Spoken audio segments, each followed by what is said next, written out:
Saksi rahasia inilah yang membongkar semua kebenaran kasus Tang Monida. Ternyata, simak ini dia penjelasan singkatnya.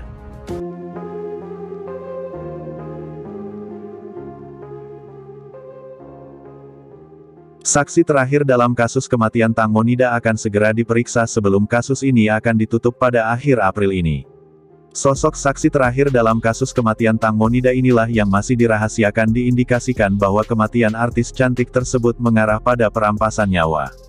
Saksi terakhir ini juga akan diperiksa sebagai penentu dari apa yang akan diputuskan dari perkara Tang Monida.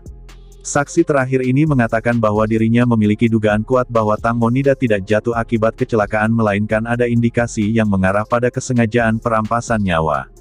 Tidak hanya itu saja, saksi terakhir ini juga mengungkapkan bahwa berdasarkan pengamatan dari bukti yang dia miliki, Tang Monida itu tidak jatuh dari bagian belakang speedboat.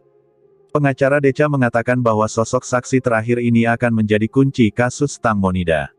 Pengacara Decha juga mengatakan bahwa jika saksi terakhir ini tidak datang, maka habislah keadilan untuk Tang Monida.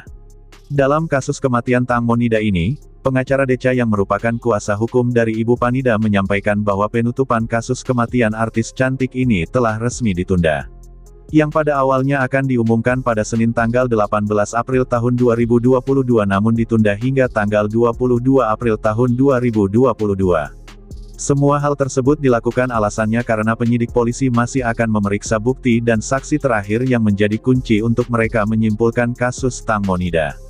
Sebab dari hasil pemeriksaan bukti dan saksi terakhir inilah perkara artis cantik ini yang belum mendapatkan keadilan akan dapat ditentukan apakah jatuh dari bagian depan atau belakang speedboat atau apakah ini memanglah kasus perampasan nyawa atau murni kecelakaan. Hal ini sontak membuat seluruh orang kaget dan bertanya-tanya, siapakah saksi terakhir yang dikatakan sebagai kunci menyimpulkan kasus tersebut. Pengacara Decha pun dalam suatu program acara di televisi nasional Thailand telah mengatakan bahwa dirinya sudah tahu siapa yang akan jadi saksi terakhir tersebut. Saksi terakhir itu harus ditunggu oleh polisi kesempatannya untuk diperiksa sehingga penutupan kasus ini masih ditunda. Juga dalam suatu kesempatan, pengacara Decha juga mengatakan lewat wawancara dari telepon bahwa saksi terakhir itu adalah seorang yang ahli dalam membaca video rekaman CCTV. Nah pemirsa setia Hot News, demikianlah tadi berita yang dapat kami rangkum. Bagaimana menurut Anda sekalian? Silahkan tinggalkan komentar Anda di bawah ini. Saya pribadi pamit undur diri dan sampai jumpa di next video selanjutnya. Terima kasih.